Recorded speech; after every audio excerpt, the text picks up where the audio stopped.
여러분 반갑습니다. 역사를 읽어드리는 발해왕입니다. 오늘 우리는 조선 왕실 역사상 가장 극적이고도 아름다운 인생 역전의 주인공을 만나보려 합니다. 여러분은 조선의 성군 세종대왕에게 가장 많은 자식을 안겨준 여인이 누구인지 아십니까? 많은 분이 당연히 정비인 소원왕후라고 생각하시겠지만 사실은 다릅니다. 바로 천민노비 출신이었던 후궁 신빈 김씨입니다. 단순히 왕의 눈에 들어 팔자를 고친 운 좋은 여인의 이야기일까요? 아닙니다. 그녀는 세종의 아내 소원왕후가 세상을 떠나기 전 내 자식보다 너를 더 믿는다며 자신이 가장 아끼던 막내 아들까지 기꺼이 맡겼을 정도로 인품이 독보적이었던 여인이었습니다. 궁궐이라는 냉혹한 곳에서 천한 몸으로 들어와 정일품 빈의 자리에 오르고 8명의 자식을 모두 훌륭하게 키워낸 그녀만의 비결은 무엇이었을까요? 오늘 이 영상은 자식 농사로 고민하시는 분들 혹은 인생의 후반전에서 어떻게 품격을 지키며 살아야 할지 고민하는 우리 시니어 분들에게 아주 특별한 답을 드릴 것입니다. 600년 전 조선 궁궐 안에서 피어난 이 놀라운 여인의 삶을 아주 깊이 있게 들여다보겠습니다. 영상 끝까지 함께 해주시면 여러분도 인생을 살아가는 귀한 통찰을 얻으실 겁니다. 자, 그럼 이야기 시작합니다. 신빈 김씨의 시작을 이해하려면 당시 조선의 엄격한 신분 제도를 먼저 떠올려야 합니다. 그녀는 원래 공노비 중에서도 내노비, 즉 왕실에 소속되어 온갖 굳은 일을 하던 천민이었습니다. 가난한 집안 형편 때문에 어린 나이에 부모님과 떨어져 궐에 들어온 그녀가 처음 맡은 일은 세종의 정비, 소원왕후의 처소에서 잔심부름을 하는 것이었습니다. 당시 기록을 보면 그녀는 12살에 궁에 들어왔다고 전해집니다. 어린 소녀가 부모의 품을 떠나 낯선 궁궐 안으로 들어가던 그 날을 상상해 보십시오. 높은 담장과 엄숙한 분위기, 그리고 끝없이 이어지는 복도와 방들. 그 속에서 그녀는 매일 새벽 첫 닭이 울기 전에 일어나 왕비의 세숫물을 준비하고 밤이 깊도록 처소를 정리하며 하루하루를 보냈습니다. 그런데 여러분, 당시 궁궐에는 수천 명의 궁녀와 노비가 있었습니다. 그 중에서도 왜 유독 그녀가 세종대왕의 눈에 띄었을까요? 실록과 당시 기록을 종합해 보면 그녀는 눈에 띄게 화려한 미인은 아니었다고 합니다. 대신 그 누구보다 입이 무거웠고 한 번 맡은 일은 비가 오나 눈이 오나 끝까지 완수해 내는 성실함이 몸에 배어 있었습니다. 특히 그녀에게는 남다른 점이 하나 더 있었습니다. 바로 글을 읽고 쓸 줄 알았다는 것입니다. 천민 출신으로는 매우 드문 일이었죠. 어린 시절 마을의 서당 근처를 지나다니며 귀동냥으로 배웠다는 이야기도 전해지고 궁에 들어온 후 몰래 글 공부를 했다는 기록도 있습니다. 이 능력 덕분에 그녀는 왕비의 간단한 서신이나 궁중 물품 목록을 정리하는 일도 맡게 되었습니다. 세종대왕은 학문뿐만 아니라 사람을 보는 눈도 매우 예리했습니다. 왕비 소원왕후를 지극정성으로 모시는 신빈 김씨의 뒷모습에서 세종은 단순한 몸종 이상의 무게감을 발견한 것입니다. 왕비가 피곤해하면 말하지 않아도 따뜻한 물을 준비하고 왕비의 아이들이 울면 친어머니보다 더 포근하게 안아주는 모습에 세종은 깊은 감명을 받았습니다. 한 번은 이런 일이 있었습니다. 세종이 한밤중에 왕비의 처소를 찾았는데 왕비가 몸이 불편해 잠들어 있었습니다. 그때 옆방에서 촛불을 켜고 홀로 앉아 왕비가 아끼던 비단옷의 해진 곳을 정성스럽게 꿰매고 있던 것이 바로 신빈 김씨였습니다. 세종이 물었습니다. 이 밤에 왜 잠도 안 자고 그 일을 하느냐고. 그녀는 고개를 숙인 채 조용히 대답했습니다. 마마께서 이 옷을 무척 좋아하시는데 해진 곳이 보여 내일 입으시면 마음 상하실까 염려되어 고치고 있다고 말입니다. 세종은 그 말을 듣고 깊은 감동을 받았습니다. 자신의 출세나 안위를 위해서가 아니라 진심으로 왕비를 생각하는 마음, 그것이 세종의 마음을 움직인 것입니다. 결국 그녀는 세종의 승은을 입고 후궁의 반열에 오르게 됩니다. 보통 후궁이 되면 사람이 변하기 마련입니다. 이제 나도 왕의 여인이다 하며 권세를 부리거나 왕비의 자리를 시기하며 질투의 화신이 되는 경우가 허다하죠. 조선 왕실의 역사를 보더라도 후궁들 간의 암투, 후궁과 왕비 사이의 갈등은 끊이지 않았습니다. 연산군의 어머니 윤씨의 비극도, 인현왕후와 장희빈의 처절한 대립도 모두 이런 권력 다툼에서 비롯된 것이었습니다. 하지만 신빈 김씨는 달랐습니다. 그녀는 후궁이 된 후에도 자신을 거두어 주었던 소원왕후를 이전과 다름없이, 아니 이전보다 더 극진히 모셨습니다. 매일 아침 소원왕후의 처소를 찾아 문안을 드렸고 왕비가 필요로 하는 것이 있으면 발 벗고 나섰습니다. 더 놀라운 것은 그녀가 첫 아들을 낳았을 때였습니다. 보통 후궁이 왕자를 낳으면 그 기쁨에 자만하거나 자신의 입지를 과시하려 하기 마련입니다. 하지만 신빈 김씨는 아들을 낳자마자 가장 먼저 소원왕후를 찾아가 이렇게 말했습니다. 마마, 이 아이는 제 자식이기 전에 마마의 자식입니다. 마마께서 원하신다면 언제든 제 아이를 마마의 아들로 삼아 주십시오. 이 대목에서 우리 시니어 분들은 무엇을 느끼십니까? 내 남편의 사랑을 나누어 갖게 된 여인이 나를 더 잘 모시고 심지어 자기 아이까지 내게 바치겠다고 하니 참으로 믿기 힘든 광경이었을 것입니다. 이 모습이 세종대왕에게는 얼마나 큰 안도감이었을까요? 정치적으로 늘 긴장 속에서 살아야 했던 왕에게 정비와 후궁이 마치 친자매처럼 화목하게 지내는 모습은 그 자체로 유일한 안식처였습니다.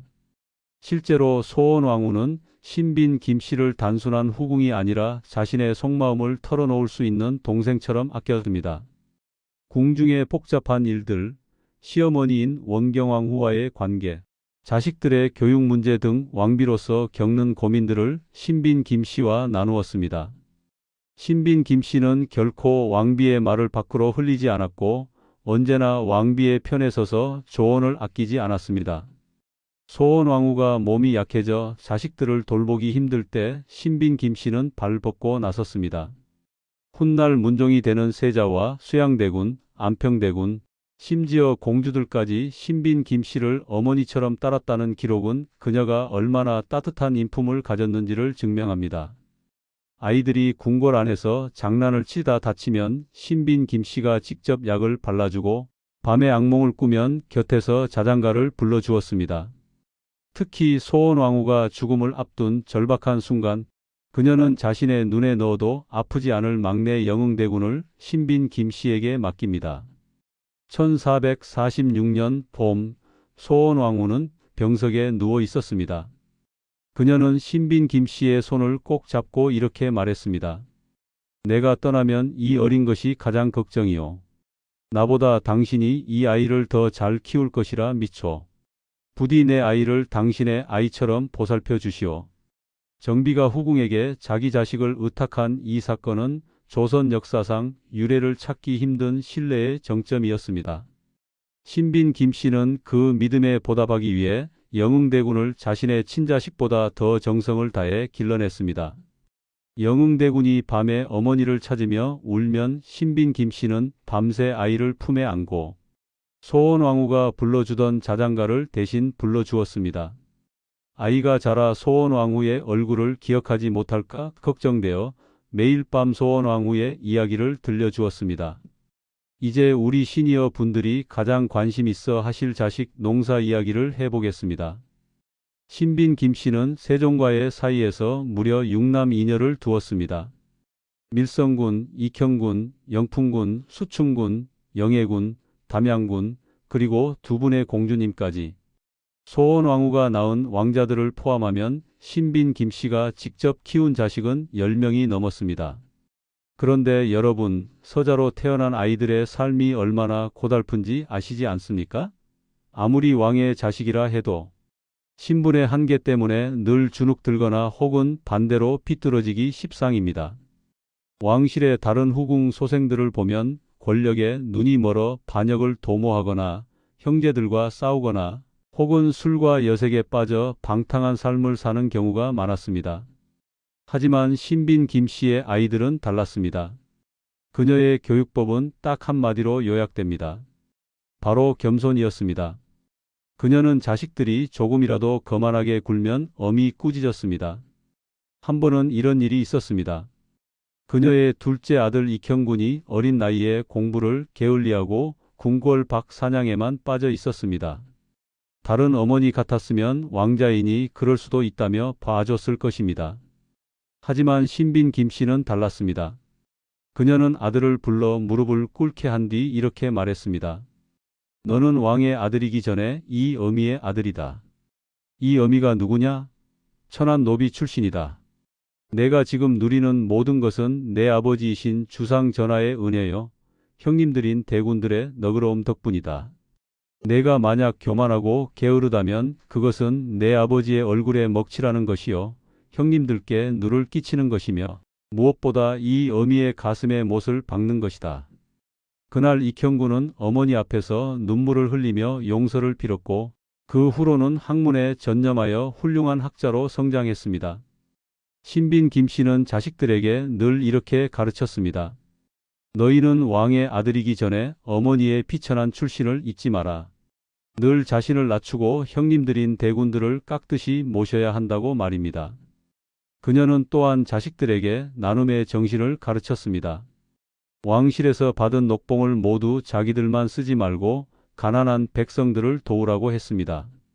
그녀의 아들들은 어머니의 가르침대로 자주 궁 밖의 가난한 마을을 찾아 쌀과 옷감을 나눠 주었습니다. 백성들은 이들을 보고 참으로 왕자다운 왕자들이라며 칭송했습니다.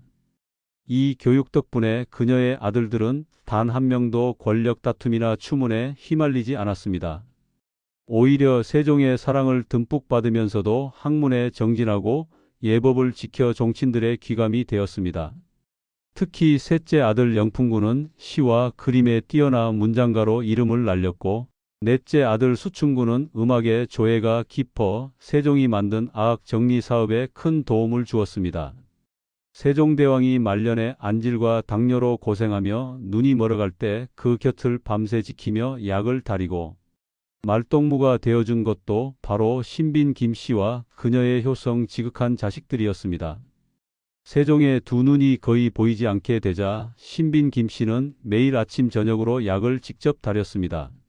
전국 각지에서 눈병에 좋다는 약초를 구해와 정성껏 탕약을 만들었고 세종이 잠을 이루지 못하면 밤새 곁에서 책을 읽어주거나 조용한 음악을 연주하게 했습니다. 세종은 그런 그녀를 보며 이렇게 말했습니다. 내가 곁에 있어 내 마음의 병이 낫는구나. 눈은 어두워졌지만 내 목소리를 들으면 세상이 환해진다. 이 은혜를 어찌 갚을까? 신빈 김씨는 고개를 숙인 채 대답했습니다. 전하, 소첩은 다만 전하께서 편안하시기만을 바랄 뿐입니다. 이것이 소첩의 유일한 소원이옵니다. 1450년 조선의 가장 큰 별이었던 세종대왕이 승하합니다. 신빈 김씨의 나이 그때 45이었습니다. 세종이 마지막 숨을 거두던 순간 그의 손을 잡고 있던 이들 중에 신빈 김씨도 있었습니다. 세종은 마지막 순간 그녀를 바라보며 희미하게 미소를 지었다고 합니다. 그것은 평생 함께해 준 것에 대한 고마움의 표시였을 것입니다. 한창 때 남편을 잃은 슬픔은 말로 다 할 수 없었겠지만 그녀는 그 슬픔 속에만 머물지 않았습니다. 장례가 끝나고 3년상을 마친 후 그녀는 아주 놀라운 결심을 합니다. 바로 모든 권력과 화려함을 내려놓고 궁을 떠나겠다는 선언이었습니다. 당시 그녀의 아들들은 이미 장성하여 각자의 궁이 있었고 경제적으로도 아주 풍족했습니다. 궁중에서 정일품 빈의 지위를 가진 그녀는 여전히 막강한 영향력을 행사할 수 있었습니다. 그런데 왜 그녀는 모든 것을 버리고 떠나려 했을까요? 아들들은 울면서 매달렸습니다. 어머니, 저희 집에 오셔서 편히 여생을 보내십시오. 저희가 지극정성으로 효도하겠습니다. 큰아들 밀성군은 한양에서 가장 아름다운 별장을 마련해 놓고 어머니를 모시려 했습니다. 다른 아들들도 너도 나도 자기 집에 모시겠다며 경쟁하듯 했습니다. 하지만 그녀의 생각은 깊고도 멀었습니다. 그녀는 알았던 것입니다. 자신이 권력의 주변에 남아 아들들의 세력을 등에 업고 호의호식한다면 새로 왕위에 오른 문종과 어린 단종에게 정치적인 부담이 될 수 있다는 사실을 말이죠. 이미 조선 초기부터 외척의 권력 다툼이 얼마나 무서운 것인지 그녀는 잘 알고 있었습니다. 그녀는 자식들을 모아놓고 이렇게 말했습니다. 너희들아, 이 어미가 궁에 남아 편히 지낸다면 사람들은 뭐라고 하겠느냐? 후궁 출신이 권력을 잡았다고, 천민이 왕실을 좌지우지한다고 수군거릴 것이다. 그렇게 되면 너희들이 아무리 훌륭하게 살아도 사람들은 어머니 덕분이라고 비웃을 것이다. 이 어미는 너희가 너희 스스로의 힘으로 당당하게 살아가길 바란다. 그녀는 남편인 세종이 남긴 국가의 질서를 지키기 위해, 그리고 자식들의 앞날을 위해 스스로 세상에서 지워지는 길을 택했습니다. 1453년 그녀는 머리를 깎고 비구니가 되어 경기도의 한 산사로 들어갔습니다. 당시 그녀의 나이 48이었습니다. 이것이 진정한 어른의 품격 아니겠습니까?